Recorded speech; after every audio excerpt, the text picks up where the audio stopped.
La noche se derrama lentamente sobre la ciudad. Androide y niña ascienden por la avenida. Nadan contracorriente tratando de superar una marejada de rostros serios e indiferentes que no se toman la molestia de mirar atrás. A él le quema el asfalto en los pies y ella no corre lo suficiente. Es pequeña y rebota contra los cuerpos de adultos que se asemejan a columnas de insensible mármol. En ocasiones trastabilla y casi termina machucada en el fragor de la urgencia cotidiana. Él la coge de la muñeca con impaciencia y la hace levitar unos cuantos metros hasta una seguridad efímera. La pequeña se frota, dolorida, donde el androide ha dejado unas marcas de dedos oscuras, como de tizne. Él no les ve, pero sabe que sus perseguidores están ahí, cada vez más cerca. Tratarán de arrinconarles en alguna esquina poco transitada, quizás llevarles hasta un recoveco solitario donde los tiradores tengan mejor línea de visión. Deben tener cuidado. No querrán arriesgarse a dañar a la pequeña. Con ese pensamiento, el androide la acerca más a él, tanto que las perlitas de sudor que comienzan a brotar sobre la frente de la niña le empapan la camisa. Se le agota el tiempo. Pero están tan cerca que ya se distingue el isotipo de la empresa al final de la avenida, una doble hélice inspirada en el ADN. Rechina contra la oscuridad con sus luces de neón de perpetuo turquesa.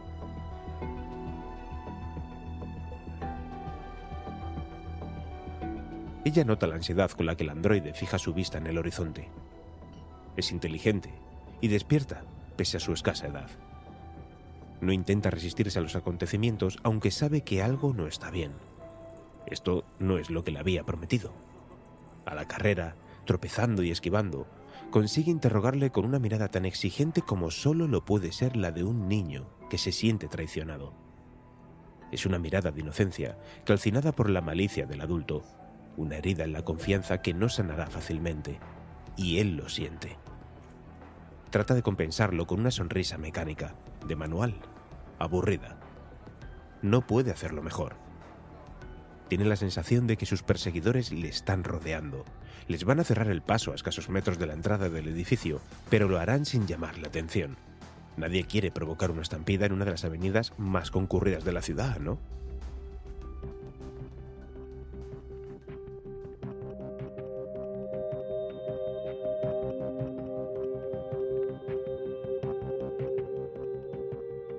Androide y niña se detienen. Ella jadea. Sus mechones rubios se le pegan a la frente y le entorpecen la vista. Él se arrodilla frente a la pequeña y se los aparta con la mano. No trata de volver a sonreír, todavía no. La pareja forma una isla de quietud en mitad del caos urbano. El androide la toma bruscamente por las axilas y la levanta con un enérgico gesto hasta colocarla sobre sus hombros. La noche vuelve a convertirse en juego, mientras la pequeña se sujeta con piernas y brazos al cuello de su montura improvisada. Esta galopa a través de la multitud, que trata de apartarse a su paso. Por fin, una carcajada pristina y genuina se resbala hasta los oídos del androide, y este arrecia la marcha, espoleado, para encontrarse de frente a uno de los hombres que les vienen persiguiendo. Es muy joven y todavía tiene que aprender. Saber templar los nervios y no sacar su arma. Mantener la calma y no levantarla sobre su cabeza. Respirar profundo y no apretar el gatillo rodeado de civiles. Todavía tiene que aprender. La detonación paraliza por un segundo la rotación de la Tierra, el vuelo de los pájaros y el latido de los cientos de personas que se encuentran medio kilómetro a la redonda. Después la vida retoma su curso de manera brusca, acelerada, como queriendo cobrarse con intereses ese segundo que le había sido robado.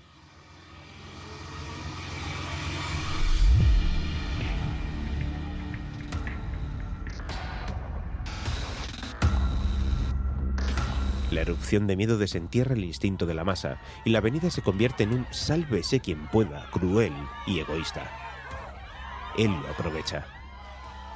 El androide bracea entre la muchedumbre a la búsqueda de corrientes que le acerquen al edificio, que le alejen de sus perseguidores. En ocasiones casi le ahogan. A la pequeña le ha salpicado el miedo que lo rodea y llora, desconsolada, sobre su cabeza.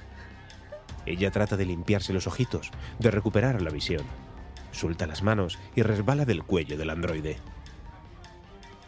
Casi se cae a las profundidades enfurecidas en las que ya no hay racionalidad, sino piernas que se mueven por instintos muy primitivos.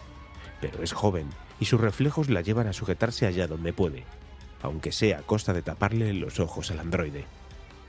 Y es en la oscuridad momentánea donde por fin él pierde el equilibrio. O se lo roban. Caen al suelo sin dolor, solo con sorpresa. El androide se apresura a cubrir a la pequeña para acaparar los rodillazos y pisotones del gentío. Sus miradas se cruzan en esa fosa de tacones y suelas al que apenas llega la luz de la calle. Ahora es ella quien trata de esbozar una sonrisa que se abre paso entre lágrimas y miedo. Esa sonrisa que lo ha empezado todo.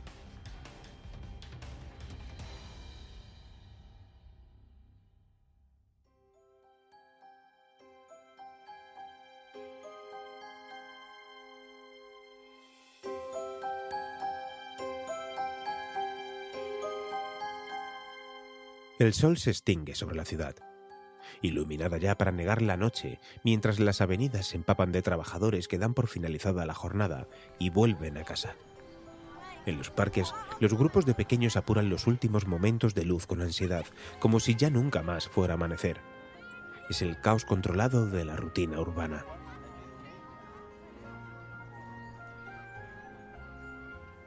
Él también vuelve a lo que llama su hogar. Necesita descansar, a su manera. Ha sido otra jornada agotadora y le queda poca energía. Casi la justa para conectarse de nuevo a la red eléctrica y prepararse para otro día igual al que ya acaba.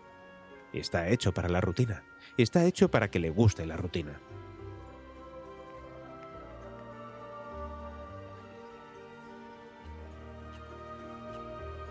Pero esa tarde algo cambia.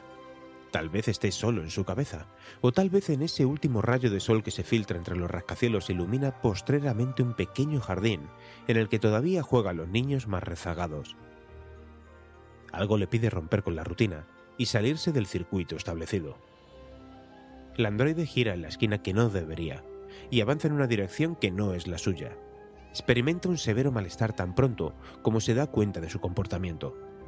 Es un intenso dolor de cabeza que crece mientras camina calle abajo hasta desembocar en un jardín de bucólico césped en el que retozan niños, perros e incluso criaturas mitológicas de juguete.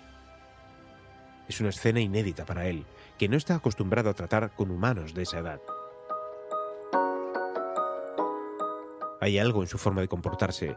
No, está en sus rostros.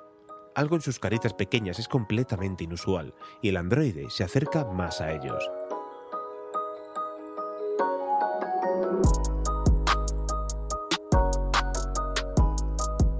Al principio con precaución, luego animado por una curiosidad recién nacida que grita y patalea dentro de él. Sabe que están jugando. No es completamente ajeno a su comportamiento, pero todo lo que conoce sobre ellos es la información estrictamente necesaria para realizar su trabajo. Le maravilla la coreografía que tiene ante sus ojos, las elaboradas tramas de historias que suceden solo en la imaginación de los niños, la energía que desprenden y las sonrisas, gestos de pura alegría que a veces implosionan en carcajadas. Es entonces cuando esas criaturas ruidosas y sucias trascienden y ya no se les puede reprochar nada. El androide mira a su alrededor y observa. Analiza cómo madres y padres contemplan a sus retoños jugar y cómo ellos también sienten la magia que se desprende de esas carcajadas. Algo se ilumina dentro de él. Una idea genuina que de alguna manera se ha saltado las limitaciones que amordazan su código. Eres un hombre del plástico, ¿no? La voz llega de improviso, aguda y todavía con faltas de dicción. Faltan piezas bucales en el ser que ha lanzado la pregunta. Una niña de melena rubia y alborotada que se le ha acercado sin que él se diera cuenta. Tú no eres como el que tenemos en casa. Insiste la pequeña. Es mi amigo, ¿sabes? Y todos los días me ayuda a dibujar. Y me ayuda a aprender mis lecciones. Aunque hay días que no me apetece y es un rollo. El androide no sabe cómo actuar y ni siquiera se molesta en repasar los protocolos que tiene aprendidos. No hay nada que le ayude a esa interacción. ¿No puedes hablar? ¿Te ha comido la lengua el gato? Es lo que me dice Darcy cuando me enfado con él y no le contesto. Te pido disculpas por mi silencio, no estoy enfadado contigo. El androide es perfectamente consciente de que el tono serio y protocolario que ha utilizado con la pequeña está fuera de lugar, pero no tiene referencias a las que agarrarse para adaptar su entonación y vocabulario a su interlocutor. Vale. Responde la pequeña estirando las vocales, jugando con su recién aprendida capacidad de articular palabras. Yo me llamo Jane. Jane Mackenzie. ¿Y tú cómo te llamas? A mí no me han dado nombre, no lo necesito. El androide suaviza su tono. Todo el mundo necesita un nombre. Trata de replicar la dulzura de la niña. Te llamaré... Jane mira a su alrededor, aunque en realidad busca dentro de su cabeza. Oscar. Gracias por el nombre, aunque no sé lo que significa. Yo tampoco lo sé, pero me gusta mucho cómo suena. Jane sigue hablando de manera atropellada, contándole sus aventuras con Darcy y cómo pasa casi todo su tiempo libre con él. El androide recién bautizado trata de seguir la conversación, pero en su cabeza una idea clandestina ha ido creciendo, cristalizando en algo concreto, en acciones que debería llevar a cabo. ¿Sabes, Jane? Yo también tengo amigos, otros hombres de plástico como tú nos llamas. ¿De verdad? La carita de la niña se ilumina con el atardecer ardiendo en sus pupilas. Oscar lo piensa un instante. Ha llegado a una encrucijada. Todavía puede alejarse del parque, de la pequeña, y retomar su rutina justo donde la había dejado. Eso es justo lo que no quiere. Claro que sí. ¿Quieres venir conmigo? Te los presentaré y podremos jugar con ellos como juegas con Darcy. Vale, se lo decimos a él también para que venga con nosotros. Está en el kiosco de allí comprándome la merienda. Jane señala con el brazo muy estirado hacia un pequeño puesto de comida ambulante en el que se encuentra el otro androide. Pero si se lo decimos nos puede obligar a estudiar lecciones y entonces no podremos jugar a nada, ¿no crees? Jane lo piensa durante unos instantes y cuando parece que por fin se ha decidido, su carita se ensombrece como si acabara de recordar una terrible tragedia. Pero Darcy siempre sabe dónde estoy. Es un rollo jugar con él al escondite. Pues entonces corramos para que no nos pueda pillar. ¿Te vienes? Oscar trata de sonreírle a la pequeña para eliminar cualquier rastro de duda. Solo consigue que Jane le dedique una mirada indecisa. Bueno, Jane, veo que prefieres hacer tus tareas. Ha sido un placer conocerte. Hasta pronto. El androide comienza a alejarse por el pequeño camino de tierra que lleva de nuevo a la acera de la avenida. Ahora que está a punto de retomar su rutina justo en el lugar en que la dejó, los complejos mecanismos de recompensa de su cabeza le hacen sentir bien, muy bien. Pero vuelve a escuchar su voz. ¡Hombre de plástico! ¡De plástico! ¡Espera! ¡Espera!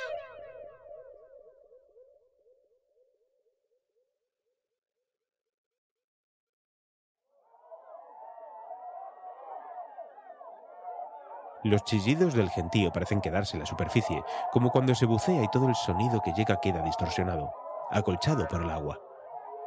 Oscar y Jane son los únicos que no participan de la histeria colectiva. Ella permanece agazapada bajo él, que ya ha apagado sus receptores de dolor. El androide comienza a gatear lentamente pero con rumbo fijo. Jane comprende. No es un juego, pero la pequeña se lo toma muy en serio porque las reglas no son claras. Hay que quedarse siempre debajo del señor de plástico. Jane no sabe lo que pasaría si no las cumpliera, pero cree que no sería nada bueno. No es un juego, pero tras un tiempo imposible de calcular, Oscar y Jane llegan a un nuevo reto. Los escalones a la entrada de la empresa comienzan a estar pringosos de una sustancia que Jane ha visto alguna vez, siempre cuando había dolor involucrado. Para Oscar es su primera vez y no entiende, pero sabe que no es seguro subir las escaleras gateando. Hay un peligro inherente y tal vez ese fluido sea la señal de advertencia que el androide necesita para readaptar su estrategia. Está tan cerca que Oscar decide correr el riesgo.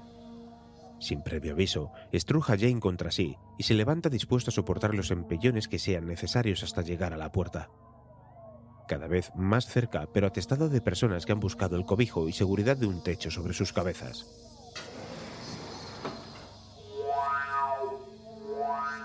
El androide por fin está en casa.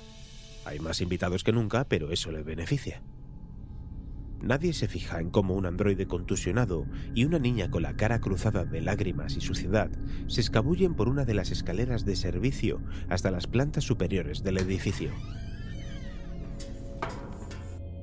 Comienza la larga subida.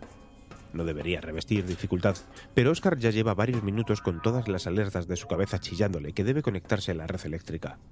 No es una sugerencia.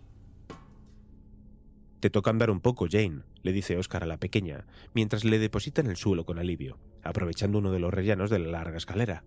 Estoy cansada. Ya no quiero jugar más. Llévame con Darcy. Yo también estoy bastante cansado, pero ya estamos muy cerca. ¿No quieres conocer a mis amigos? ¡No! ¡Quiero volverme a mi casa! Jane grita con la energía que había reservado para divertirse con los hombres de plástico. Vale, replica Oscar con un tono conciliador que sí domina a la perfección. Si esto no es lo que quieres, regresamos a tu casa. No pasa nada.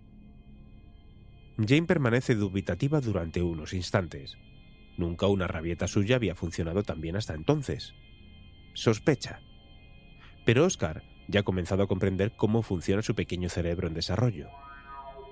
El androide da la vuelta sobre sí mismo y empieza a descender lentamente las escaleras por las que han venido. No le hace falta mirar atrás para saber que Jane sigue clavada en el rellano. Claro que es una pena. Te quería enseñar el juego más divertido del mundo. Desvela Oscar de manera casual. A muchos niños les encanta. En fin, otro día será.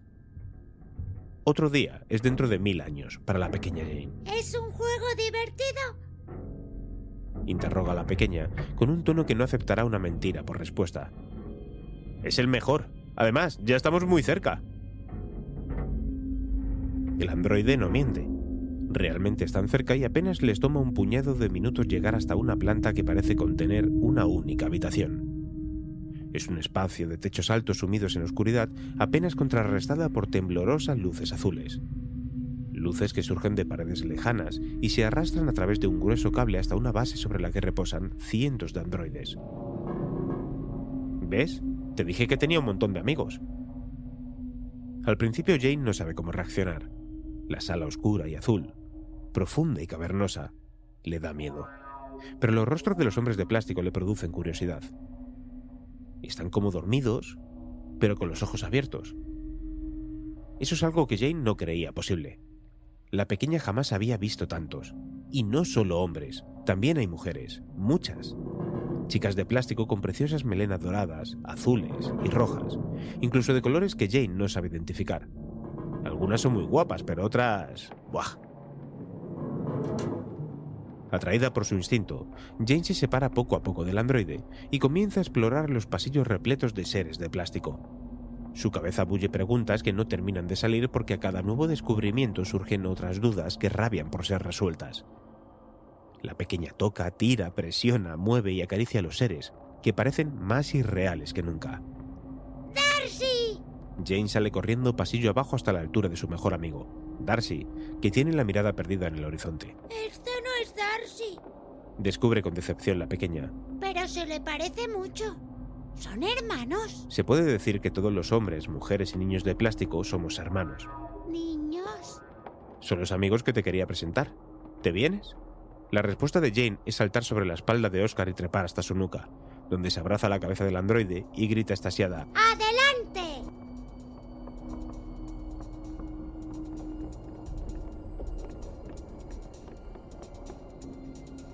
A la pareja le toma un breve paseo llegar hasta una de las esquinas de la gran sala, donde aguarda toda una generación de niños y niñas de plástico.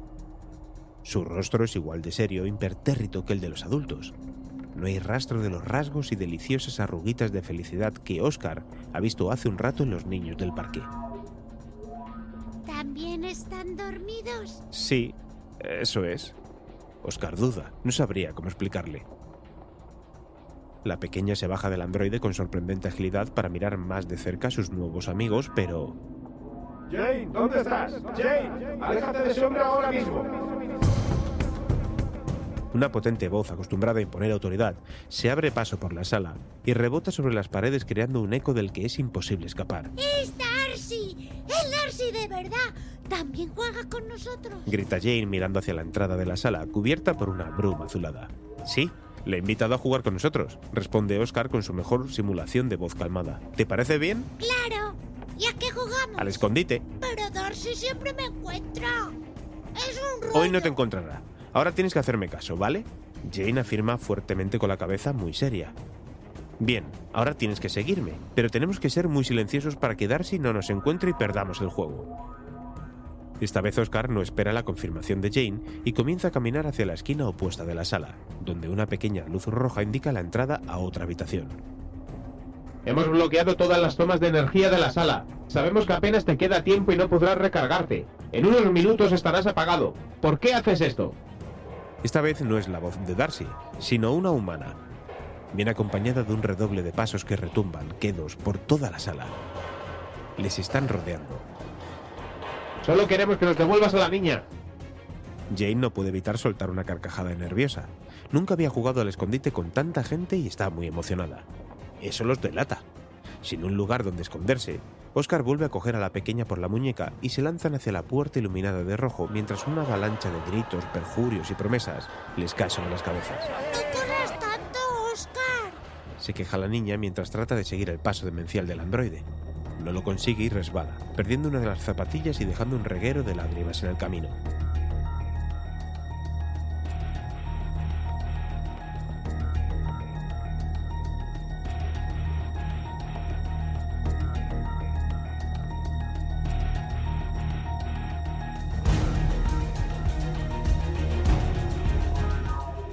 Con un sentimiento de alivio inédito en él, Oscar comprueba que la puerta de la sala anexa está abierta. La pareja entra exhausta, como cruzando a meta tras una maratón, y por fin el androide suelta la muñeca de Jane, que tiene rozaduras y contusiones.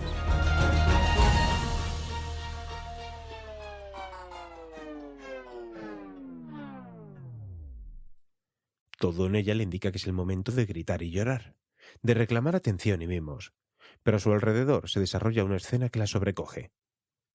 Sobre camillas, o colgados en el techo, o metidos en urnas transparentes se encuentran muchos hombres de plástico. Pero les pasa algo porque a algunos les falta un brazo, a otros una pierna, e incluso a algunos toda la parte inferior del cuerpo. Ya no es divertido, piensa Jane, hasta que ve una cabeza colgando del techo con un cable rojo. Una cabeza sin pelo que parece mirarla, tal vez incluso sonreírle. Ya no es divertido, es aterrador. Y ahora sí, Jane grita con unos decibelios incompatibles con el tamaño de sus pulmones. Oscar trata de tranquilizarla, pero su visión comienza a nublarse y los miembros apenas le responden. Jane patalea histérica en el suelo, pero la verdadera urgencia se encuentra a escasos metros de distancia, donde un grupo de hombres corre directamente hacia ellos. El androide tiene que cerrar la puerta, pero no sabe cómo, aunque lo ha visto hacer al ingeniero en numerosas ocasiones. Tiene algo que ver con el panel de la izquierda. Sí, había que poner la mano extendiendo bien la palma, pero no funciona, y los hombres ya llegan. Y Oscar sabe que todo ha acabado. Lo único que logra hacer es descargar su frustración contra ese maldito aparato que nunca ha aprendido a utilizar. El delicado plástico del mecanismo se hunde bajo los nudillos del androide. Lanza un quejido eléctrico y como último acto de venganza cierra la puerta y atrapa a la pareja en el interior de la habitación. Oscar avanza con torpeza hacia Jane. Acaba de comprarles algo de tiempo, pero no sabe cuánto le queda a él antes de que el sueño que comienza a invadirle le obligue a cerrar los ojos. Ella no reacciona a nada. Su mundo se ha convertido en una eterna berraquera. Jane, pequeña, vamos. Tranquilízate. No hay consuelo posible. Intentando extender su batería unos preciosos segundos más, Oscar comienza a rebuscar a la desesperada algún cable de energía al que poder engancharse. Debería haber alguno en el taller, pero hay tantos trastos, partes de otros androides, plásticos cerrados al vacío con la materia prima que compone su cerebro, herramientas. De repente el llanto cesa y el dulce silencio lo envuelve todo. ¿Qué es eso de ahí? Pregunta con la voz entrecortada Jane, luchando por sorber un moco que casi le roza el labio. Oscar se gira para mirar hacia donde señala a la pequeña, en un montón de chatarra en la que él ni siquiera había reparado. No le cuesta identificar qué es lo que ha llamado la atención a la pequeña. Es un juguete para los niños de plástico que viven aquí, responde sin mucho convencimiento el androide. Es un dragón. El androide no sabe exactamente cómo es un dragón, pero deduce que debe tener 2 alas, un morro alargado y una mirada desafiante. Lo recupera de la pila de restos y, tras examinarlo durante unos instantes, sentencia: «Es para ti». ¿Para mí? La pequeña se pone de pie de un brinco, dejando dolor y amargura atrás conforme se abalanza contra el androide y le arrebata de las manos el juguete. Un dragón que podría pasar por un ser vivo de carne y hueso si no fuera porque se encuentra completamente inerte. Verás, se conecta a así. dice Jane con voz experta y manos entrenadas, a la par que pulsa un botón disimulado en una de las axilas de la criatura. Al instante el dragón toma vida, abre los ojos, despliega sus alas y comienza a revolotear alegremente por la pequeña habitación, provocando un estropicio entre los delicados artilugios de ingeniería robótica y una enorme carcajada en Jane, que trata de atraparlo sin éxito.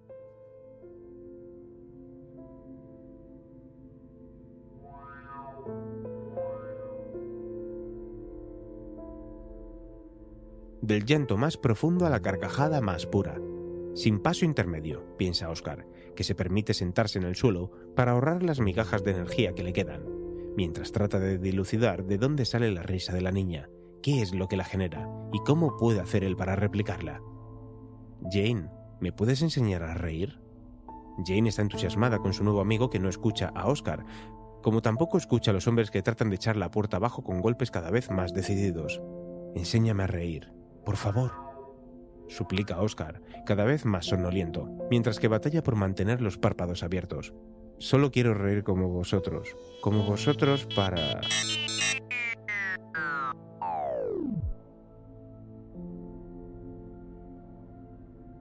El androide no llega a completar la frase. Sin fuerzas ya, se deja caer sobre el suelo, con la terrible sensación de que no volverá a despertar.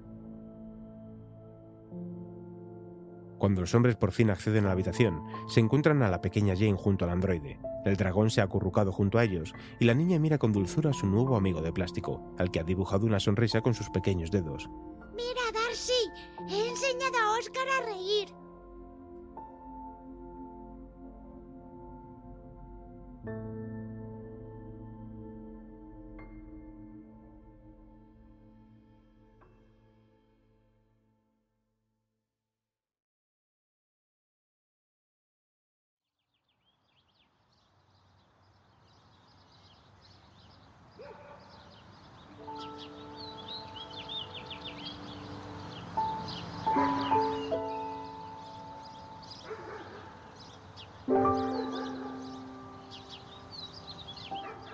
Es un día de trabajo especialmente intenso, y los clientes no paran de entrar por la puerta. Vienen en grupos, escogen rápido y se marchan. Por lo general, no responden a los saludos de los androides que les atienden. La interacción es mínima, salvo cuando uno de los empleados se equivoca con el pedido, o tropieza, y derrama una bebida. Entonces los clientes sí se dirigen a ellos, para volcar insultos, o en algunos casos, arrojarles restos de comida. No entienden que son androides, no son perfectos. Este androide lleva trabajando en ese puesto varios años. No suelen quejarse de él. Ha aprendido a imitar bien a sus clientes. Los gestos, la entonación de la voz, el vocabulario. Sabe cuándo una persona está de humor para sugerirle una promoción y cuándo es mejor servirla rápido y dejarla marchar. Pero este androide no se conforma. Es inquieto. «Aquí tiene, que disfrute», dice el androide como tantas otras veces. Solo que en esa ocasión abre la boca, tira de la comisura de los labios e intenta sonreírle a su cliente. «¿Pero qué cojones?», exclama el humano. «¡Mirad! ¡Está intentando sonreír!». Entonces las burlas estallan. Uno de los clientes incluso se inclina sobre el mostrador, saca un rotulador permanente del bolsillo y le dibuja 2 líneas ascendentes en la boca, como si fuera un payaso. Ese día el androide vuelve a casa reflexionando sobre lo que ha hecho mal, mientras que contempla sus manos manchadas de una tinta negra que a duras penas ha conseguido limpiar de su cara. El sol se extingue sobre la ciudad. Ese androide gira en la esquina que no debería y avanza en una dirección que no es la suya.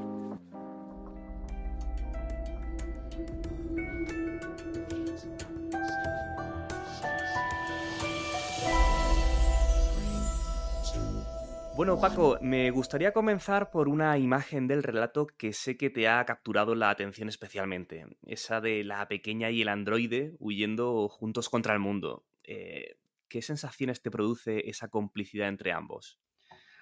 Bueno, ahí estamos en la imagen que tienen los niños, la sinceridad del niño que ve al androide como alguien con el que puede estar, con el que empatiza y con el que puede hacer ese tipo de vida común y que le atrae la relación con él. Entonces, es el ámbito al que vamos avanzando y tenemos que llegar.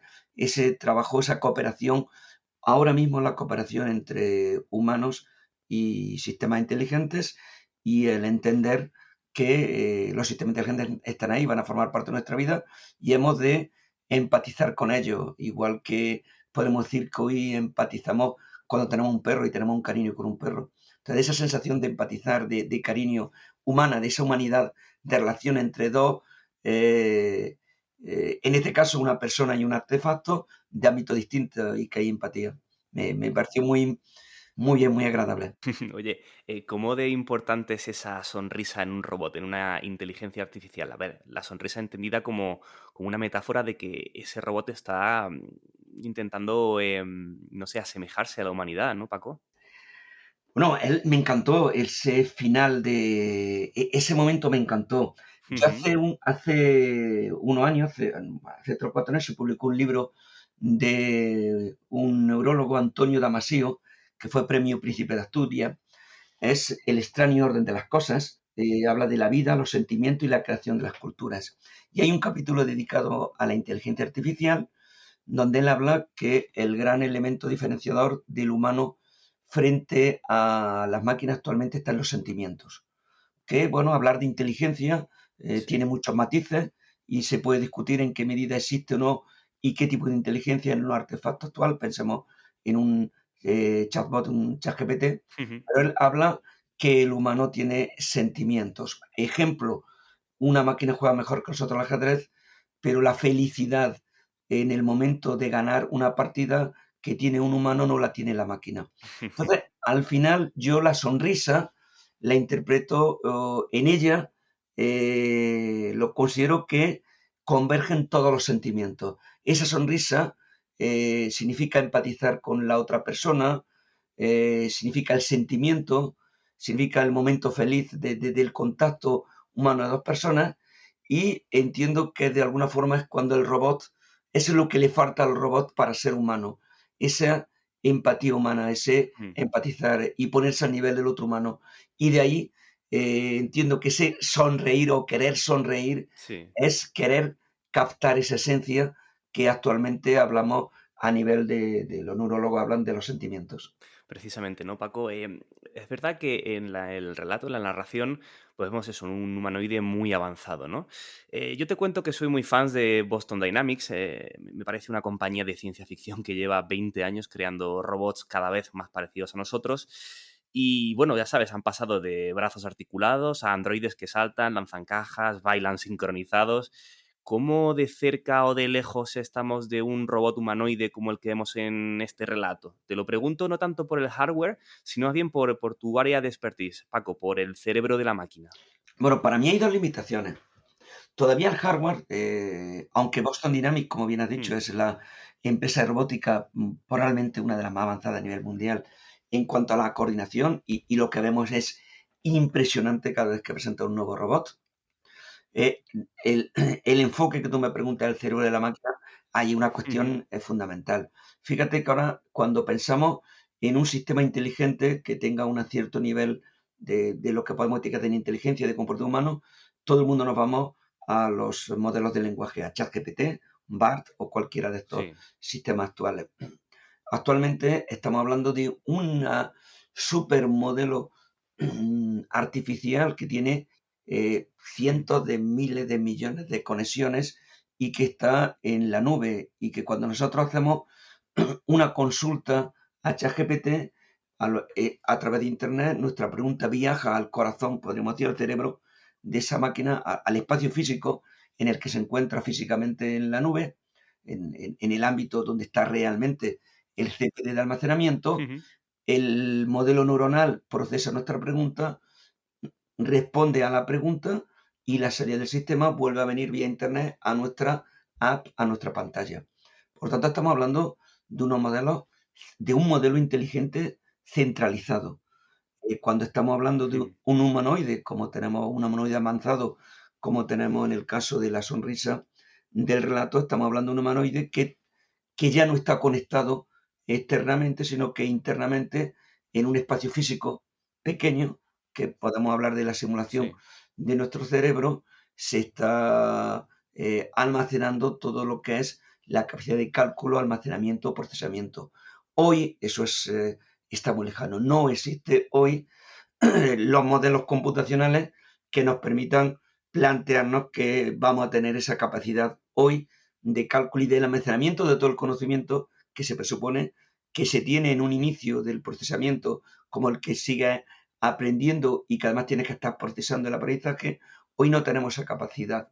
En un libro que leí recientemente de Mark Evans, Máquinas como yo, recuerdo que hablaban de un humanoide, del primer humanoide de este tipo, y hablaban de la computación del ADN, hacían la hipótesis de una computación avanzada llamada computación con ADN, que permitía tener en un espacio reducido y con las dimensiones de lo que sería el humanoide, toda esa capacidad de almacenamiento y cálculo.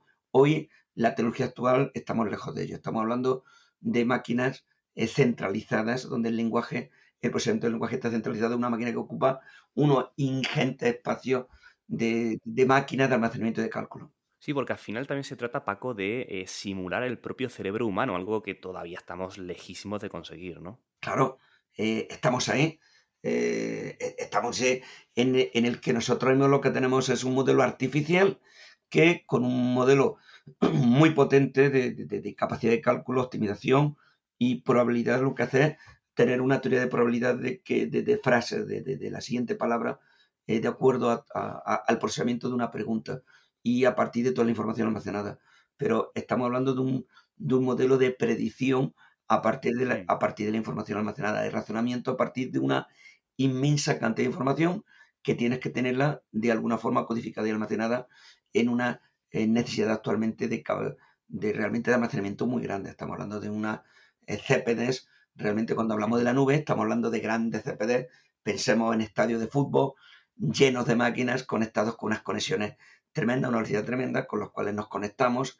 Llega nuestra pregunta, se procesa muy rápidamente porque en el fondo habría un encolado de las preguntas de todos aquellos que interactuamos con las distintas entradas y salidas de esos modelos que van a estar obviamente replicados con múltiples entradas y salidas y lo que tenemos es ese ordenador central, llamémoslo ordenador, realmente una red de ordenadores centralizada que nos están dando la respuesta al sistema. Imaginemos que conseguimos la tecnología, ¿no? Que en un momento determinado llegamos allí.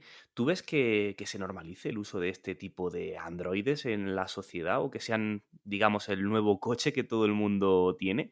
Bajo la hipótesis, si nosotros tuviéramos la tecnología, obviamente como ha ocurrido a lo largo de la historia y particularmente cuando estamos hablando de tecnología en el ámbito de la ingeniería, siglo XX y siglo XXI, toda tecnología que se ha desarrollado ha tenido una fase de prueba de concepto y después una fase en la que llega a nuestra vida cotidiana.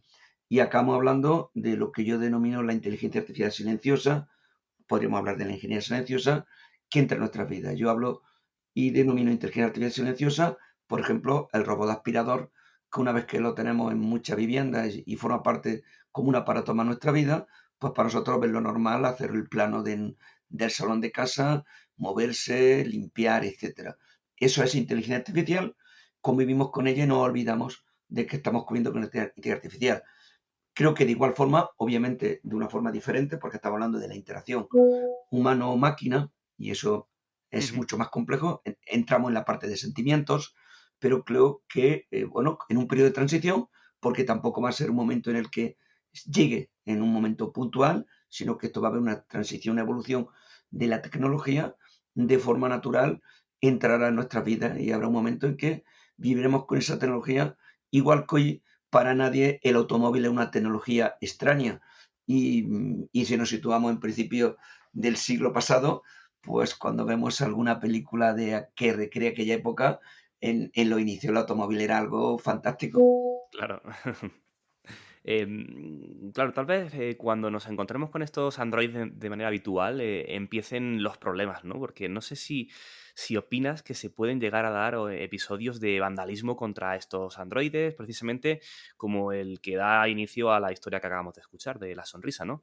Estoy hablando, ya te lo imaginas, de una especie de neoludismo o de movimiento en contra de la inteligencia artificial. No sé si tú lo ves esto plausible. Yo creo que en la sociedad actual no. Yo creo que se dio ese antitecnología en el momento en que empezó la tecnología entre la sociedad y eso se dio en un ámbito, surge en un ámbito rural, un ámbito en el que se considera que las máquinas van a acabar con nuestro trabajo en el ámbito de la agricultura y estar contra las máquinas de la agricultura, los telares en el ámbito del tejido, etcétera. Estamos hablando de una época en la que comienza a llegar toda la tecnología a partir de máquinas de vapor, etcétera. Hoy yo creo que tenemos una sociedad avanzada. Puede haber momentos en los que haya vandalismo, pero un vandalismo probablemente el normal de la sociedad, pero no creo que sea especial contra estos androides. Lo habrá en algún momento puntual, pero no creo que llegase a haber una reacción en contra de ellos. Veo muy lejano la hipótesis.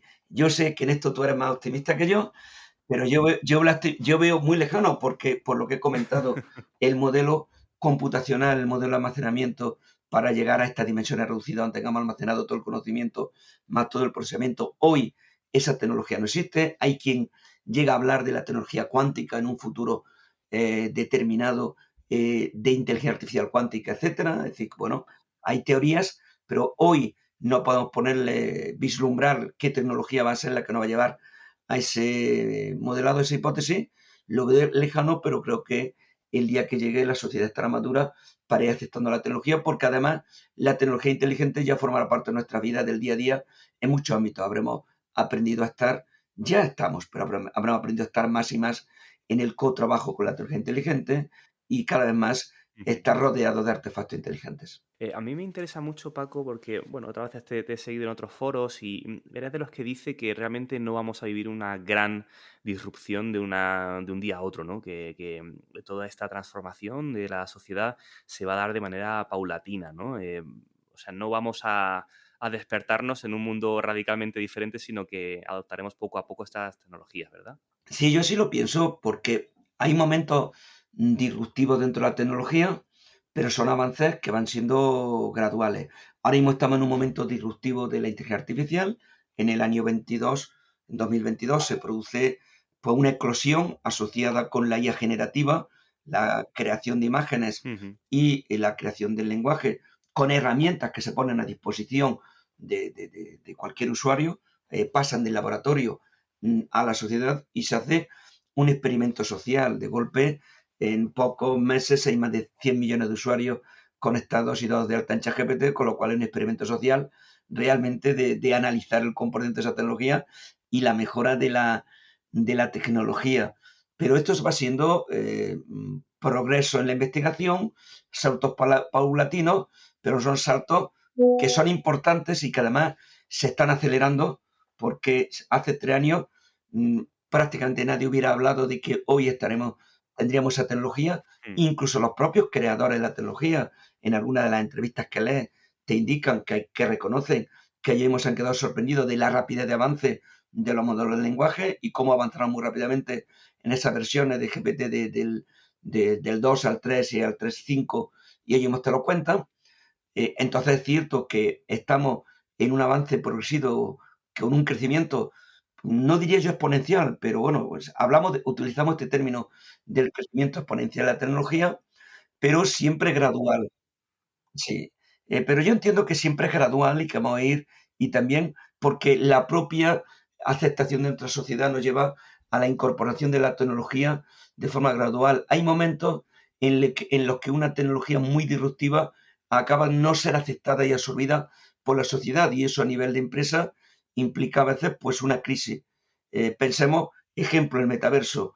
Hace 2 años, pues la matriz de Facebook llegó a cambiarse el nombre como Meta.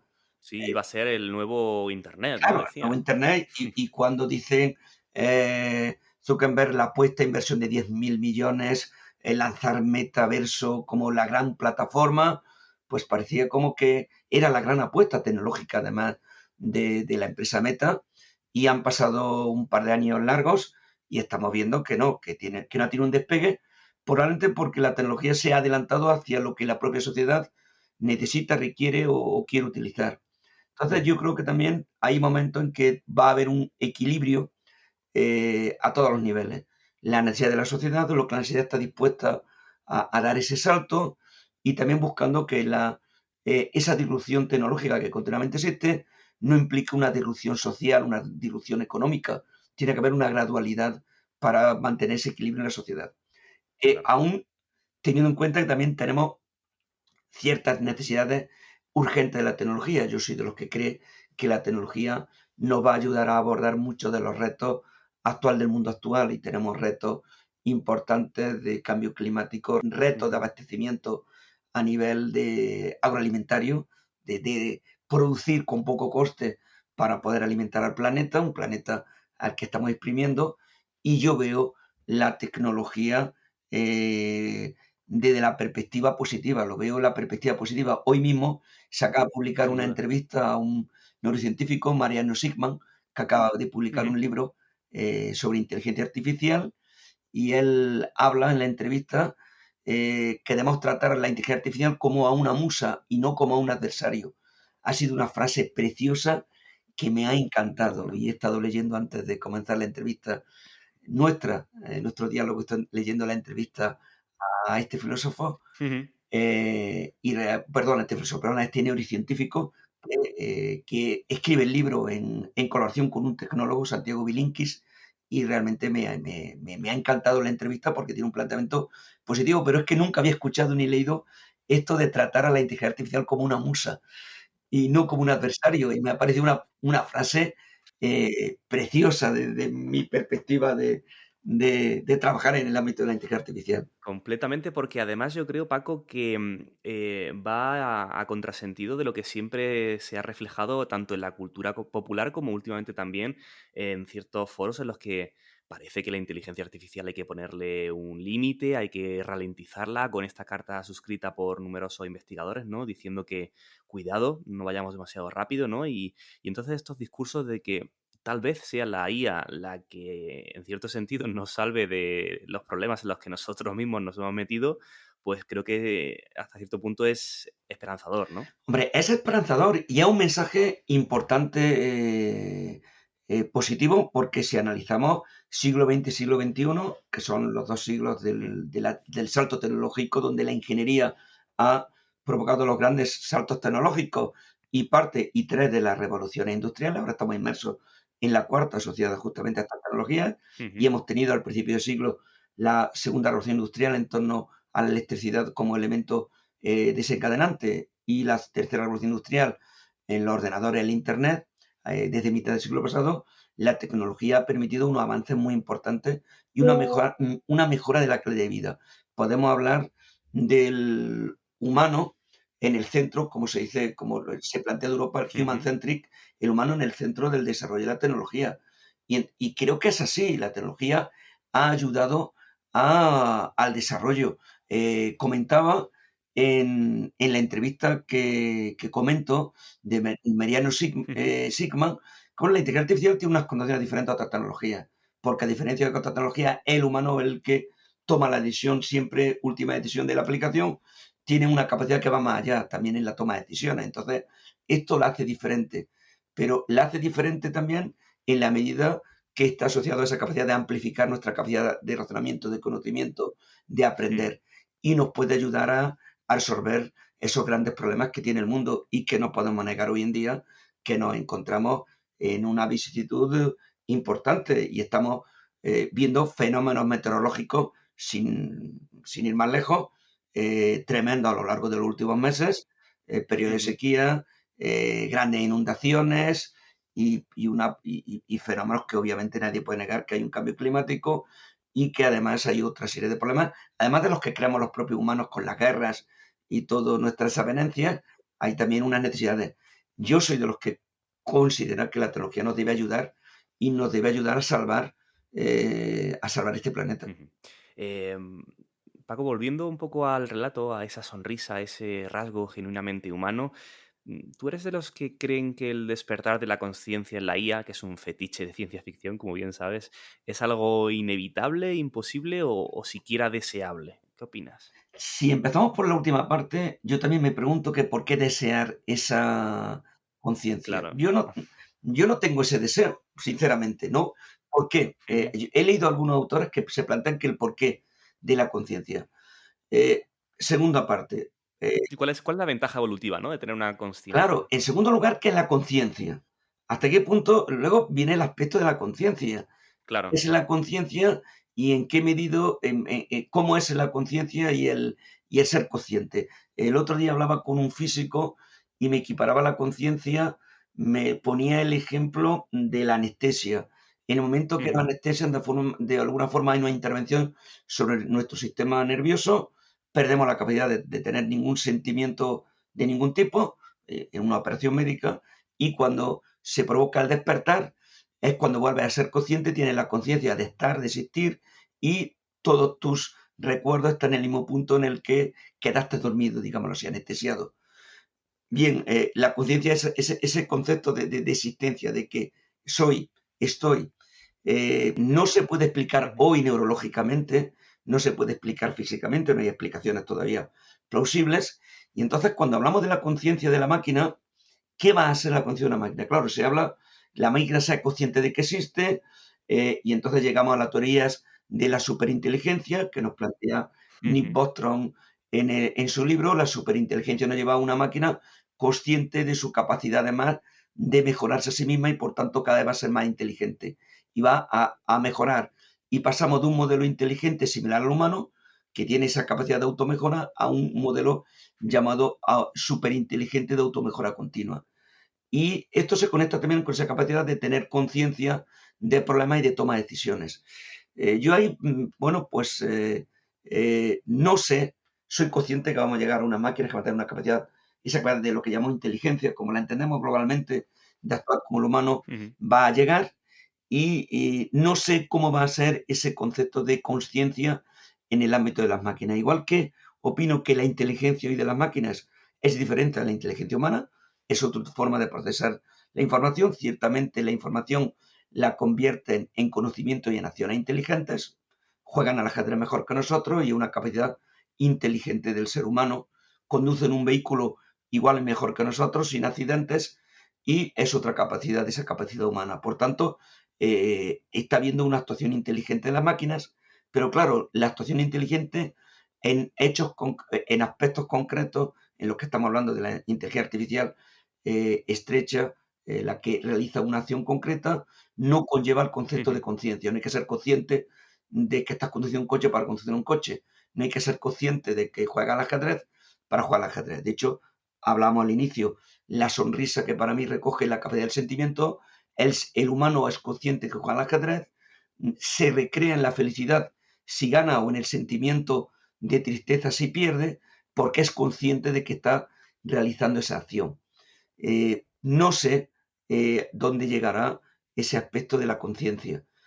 Vuelvo al final, y al final la pregunta es si siquiera es deseable. Yo también lo pregunto, ¿para qué necesitamos una máquina que sea consciente de que existe como máquina inteligente? Tal vez es ese anhelo que tenemos, ¿no? Como especie de ver dónde están los límites. No sé si es lo mejor que tenemos o no, pero desde luego, si algo nos caracteriza es intentar eso, ¿no? Llegar al límite de lo posible, y tal vez no seamos capaces de rechazar la tentación de ver si somos capaces de crear, pues, vidas, ¿no? Donde no existe, pues, una vida que sea consciente, y ponerla, pues, a nuestra altura. Aquí ya habla, Paco, como te imaginarás, no el periodista, sino el escritor de ciencia ficción, ¿eh? Totalmente de acuerdo contigo. Probablemente el primer libro de ciencia ficción, o Frankenstein, o el moderno Prometeo de Mary Shelley, se sitúa como el origen, como el pionero de la ciencia ficción, y justamente estamos hablando de un libro en el que justamente se quiere recrear al humano, el humanoide. Frankenstein al final Exacto. es un humanoide, es decir, en el origen de la ciencia ficción, ya se está recreando ese interés que se tiene por construir un humano artificial, un humanoide. Y estamos hablando de una novela que tiene aproximadamente un poco más de 2 siglos, con lo cual siempre el humano ha intentado recrear, tiene ese anhelo de tener una máquina inteligente, y una máquina inteligente que además siempre se nos plantea como una máquina que es consciente, y por tanto se sitúa en el mismo plano paralelo de la conciencia. Fíjate, Blade Runner, la película Blade Runner justo. realmente los replicantes son conscientes de su existencia y son conscientes de que un replicante está diseñado para tener una corta vida y por tanto Qué, limitada.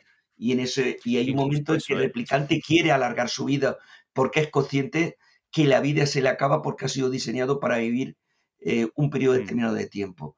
Entonces aquí viene pues ese concepto de la conciencia, el querer seguir viviendo, el concepto global de la vida, de la vida del humano. Es un concepto global de humano y bueno, pues comprendo el anhelo de querer siempre, de llegar a esos límites, llegar a alcanzar lo imposible, ¿no? La utopía de lo mm, imposible en cualquier ámbito de nuestra vida. E igualmente en este ámbito de la inteligencia artificial. Pero vuelvo a la pregunta, yo no lo considero que sea necesario.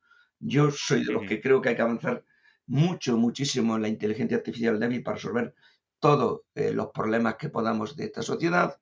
Soy consciente que esto nos conduce a una inteligencia artificial de tipo general. No sé, y nadie puede afirmar hasta qué nivel, cuál va a ser el ámbito, pero bueno, creo que debe ser siempre bajo unos principios éticos al servicio del humano para resolver problemas y que una tecnología más al servicio del humano.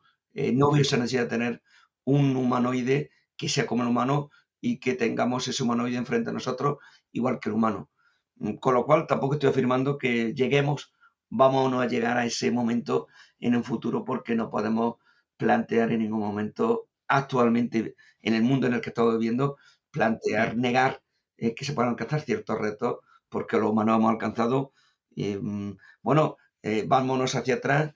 Julio Verne se planteaba ciertos retos en sus novelas que igualmente tienen ya un par de siglos y fueron retos que finalmente el humano alcanzó. Eh, Se viaja por el fondo submarino, por el fondo del mar con submarino, se llegó a la luna, etcétera, etcétera. Sí, yo creo que hay muchas dudas, ¿no? O más dudas casi que certidumbres con el tema de la inteligencia artificial. Y es verdad que cuanto más profundizamos, más son los retos también a nivel ético, ¿no? Como estamos comentando, esa necesidad o no de despertar una conciencia. Porque comentabas lo de Blade Runner y yo estaba pensando, Paco, qué injusto para esos replicantes el saberse creados y el saberse completamente limitados y con una fecha de caducidad que nosotros, de manera relativamente arbitraria, hemos decidido, ¿no?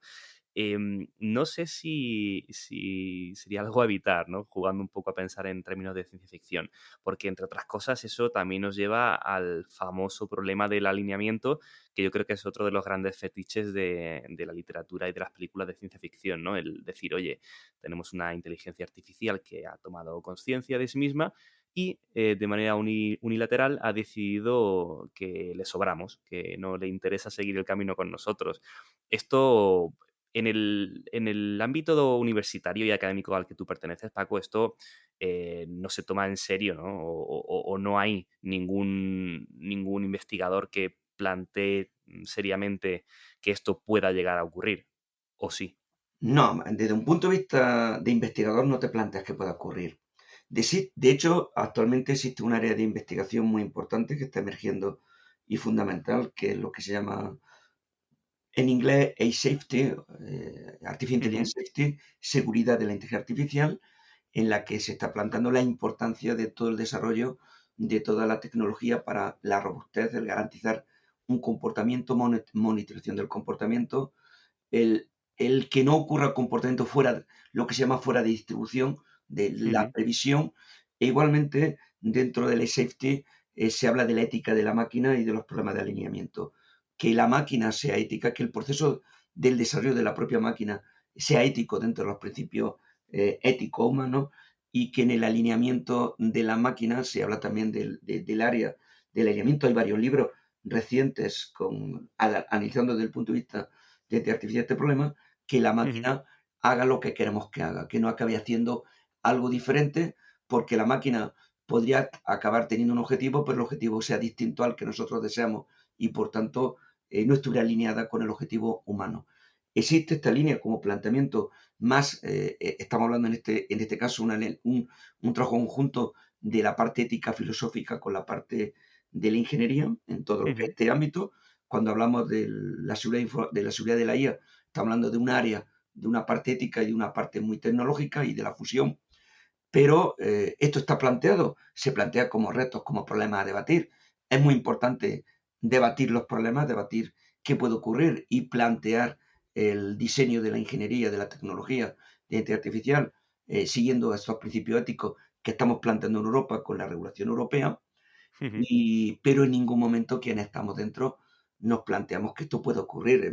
Para mí es inimaginable esa máquina que acabe teniendo conciencia y acabe estando desalineada y un alineamiento frente a los humanos. No lo creo O factible. sea que no vemos el Terminator, ¿no? Por ahora llegar a amenazarnos. No, yo comprendo que, vamos a ver, el cine tiene que ser distópico y una distopía además una distopía que tiene que ser muy atractiva para el humano. Una distopía que en muchos casos está asociada a amenazas, aunque ¿Cómo nos gusta, destruirnos en el cine, Paco? ya, pero bueno, fíjate, dos películas preciosas. Bueno, una es preciosa, El hombre bicentenario, el robot que quiere ser Buenísima. humano. Adaptación de Isaac Sí. Asimov. Sí. Y luego tiene otra película que es Terminator, bueno, que creo que también es una muy buena película, pero ahí no la llamaría preciosa porque estamos hablando del deseo de acabar con la humanidad. Pero una película icónica en la ciencia ficción de la inteligencia artificial desde el punto de vista del robot, del malo, de la IA que es la mala. Bueno, está ahí. En muchos casos ese planteamiento distópico, pero además de amenaza, que sabemos que en las películas que siempre hay un malo o un villano, hay un cierto atractivo y siempre, bueno, hay toda una teoría sobre la existencia del villano en una película. Bueno, al final la película están hechas para que entretener al espectador, pero también buscan los guionistas, la producción, que haya muchos espectadores, porque hay una parte económica. Y entonces yo entiendo que en ningún momento el productor de la película quiere una película que sea muy atractiva pero no visionada. Y entonces entramos en para mí Terminator está en ese ámbito. No creo, sinceramente, no veo un Terminator en nuestra sociedad asociado a la inteligencia artificial. Bueno, pues una vez tranquilizados, Paco, yo te pediría para ir cerrando esta charla, como es habitual en el podcast, pues que hagamos un pequeño viaje en el tiempo, imaginando. Seguro que nos vamos a equivocar, Paco. Creo que los humanos nos caracterizamos por tener una bola de cristal bastante escacharrada, en la que no sabemos predecir muy bien, ¿no? Pero sí que te querría pedir a ti, que tienes, pues bueno, mucha información de primera mano, que hagamos ese ejercicio de ver hacia dónde vamos, pues por ejemplo, de aquí a 10, 15 o 20 años, ¿no? Una pregunta que te quería hacer a este respecto es, si yo viajara ahora al futuro de 20 años, ¿reconocería el mundo en el que voy a vivir o sería algo radicalmente diferente? Yo creo que lo reconocería, pero me sorprendería mucho de lo que me encontraría en el presente. Es igual, bueno, si volvemos 20 años atrás, bueno, 20 años atrás estamos, bueno, sí, volvemos a venir 20 Pues también nos sorprenderíamos, ¿verdad? Bastante. Fíjate, 20 años atrás, fíjate, estaba pensando, en 20 años atrás, 2003, las redes sociales tienen su inicio en el 2006. Facebook se abre en el 2006 y entre el 2006 y el 2010 pues surge la mayor parte de las primeras redes sociales, las más antiguas, y luego ha venido una explosión de redes sociales nuevas. Fíjate, los jóvenes de hoy en día, que son jóvenes nacidos en este siglo, son jóvenes que viven en una era digital, pero además de vivir en un mundo digital, ellos es incomprensible el mundo sin Internet y lo que ellos les permite la conectividad, sería incomprensible sin esa conexión vía redes sociales que ha cambiado el mundo. Entonces, una persona que se hubiera dormido en el anestesiado, como ya antes ponía yo el ejemplo, en el año 2000, 2003, y se hubiera despertado ahora en el 2023, se quedaría impresionado de, bueno, no entendería todo este mundo de las redes sociales, de la conexión y de todo lo que estamos hablando.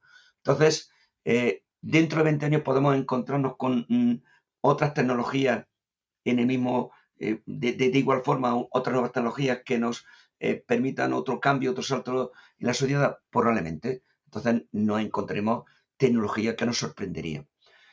A mí ahora probablemente yo diría que menos, quiero ser positivo porque ya he vivido unos cambios tecnológicos muy disruptivos en estos 20 años y por tanto la sociedad estamos acostumbrándonos a esos cambios. Con lo cual, ver cambios entendería es que espero que haya cambios.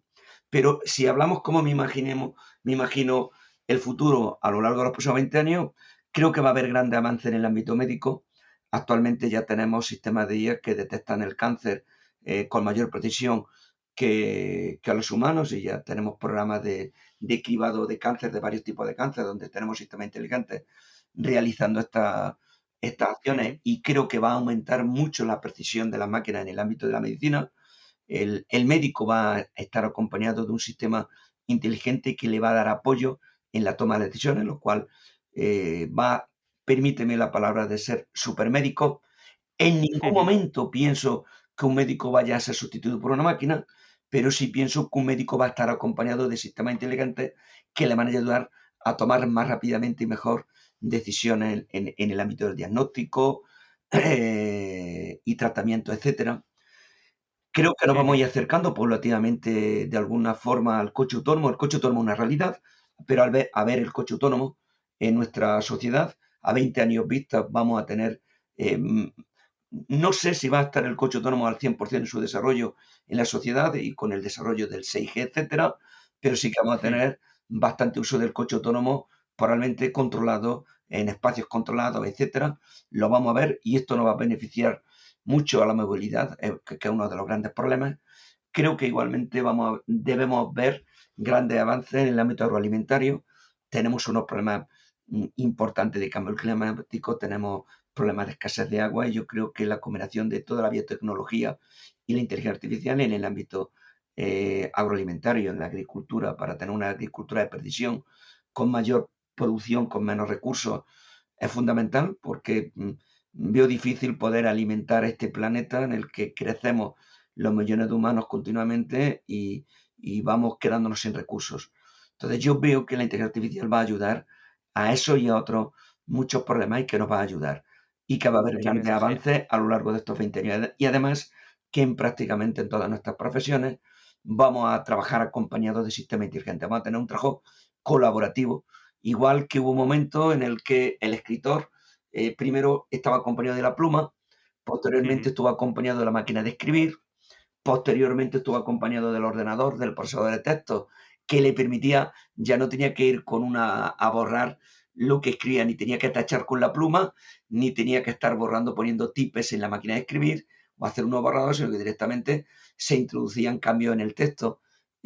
Para mí el escritor puede ser un ejemplo de cómo ha evolucionado. Realiza la misma tarea de escribir, la creatividad de escribir, pero obviamente la tecnología le facilita actualmente infinitamente esa tarea de escribir y de retocar su relato. Pues en muchos ámbitos de nuestras profesiones, en nuestra vida, pues nos vamos a sentir como ese escritor. Si mencionábamos a Julio Verne y otros escritores de hace un par de siglos, pues escribían con pluma, y luego estaba la reproducción, además el problema de la imprenta y la reproducción de aquella obra. Pues imagínate lo que ha cambiado, lo que sería la literatura hoy por un escritor hace 2 siglos. Pues creo que en 20 años mucho de nuestro trabajo en el día a día va a tener también un salto evolutivo, como puede ser el salto evolutivo de un escritor. El escritor sigue teniendo siempre esa capacidad creativa de pensar el relato, que yo admiro. Me causa impresión como un autor, tú eres un escritor, cómo se puede pensar, diseñar, crear el relato en la mente, guionizarlo y luego escribirlo, y acabar con una obra importante, de una trama muy compleja. Pensemos en tu reciente libro, y esa trama tan compleja, cómo la diseña y la escribe a lo largo de 500 páginas. A mí eso me causa sinceramente una envidia, porque es una creatividad inmensa. Esa creatividad también la tienen los escritores hace 2 siglos, pero trabajáis con herramientas diferentes y seguís teniendo una profesión. Creo que en el mundo van a seguir habiendo profesiones, además de que van a aparecer muchísimas profesiones nuevas que van a avanzar con la tecnología.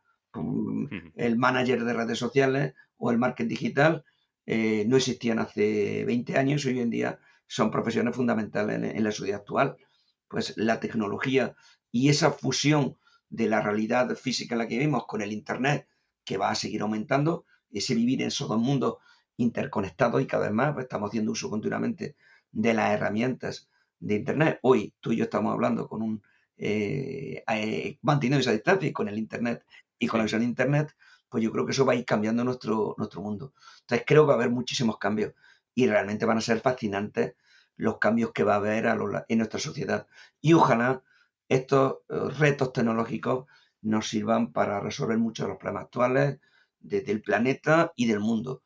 Las guerras, el problema del no entendimiento del humano, bueno, el mundo en el que vivimos con toda la discriminación existente, pobreza, etcétera. La tecnología nos debe ayudar a mejorar este mundo. Me encanta ese titular que dejas, la tecnología nos debe ayudar a mejorar el mundo y que la inteligencia artificial puede ser una herramienta para hacer de nuestro cotidiano, de nuestro día a día, algo más bonito y mejor para todos, ¿no? Creo que es un broche de oro, Francisco Herrera, Paco, catedrático de Ciencias de la Computación e Inteligencia Artificial, director del Instituto Interuniversitario Andaluz en Data Science and Computational Intelligence de la Universidad de Granada y la Universidad de Jaén. Muchísimas gracias por este rato de charla. Creo que nos quedamos ambos con ganas de seguir un buen rato conversando sobre todos estos temas que creo que dan para muchísimo, pero bueno, seguramente habrá más oportunidades para que nos sentemos y sigamos explorando pues todas estas temáticas. Lo dicho, Paco, muchísimas gracias por estar con nosotros. Muchas gracias a ti, bueno, y un placer, ciertamente, una conversación que al final se pasa volando el tiempo y con ganas de hablar, de seguir hablando de muchos temas. Realmente hay muchos ámbitos y bueno, continuaremos conversando privadamente, igualmente, públicamente, en actos en el que vamos a coincidir con toda seguridad. Un placer. Un abrazo fuerte. Un abrazo fuerte. Hasta luego. El siglo de las sombras. Producido y narrado por Iván Pachi Gómez. Entrevistas y textos de Jaime Martín. Basado en los relatos originales del escritor y periodista Jaime Martín.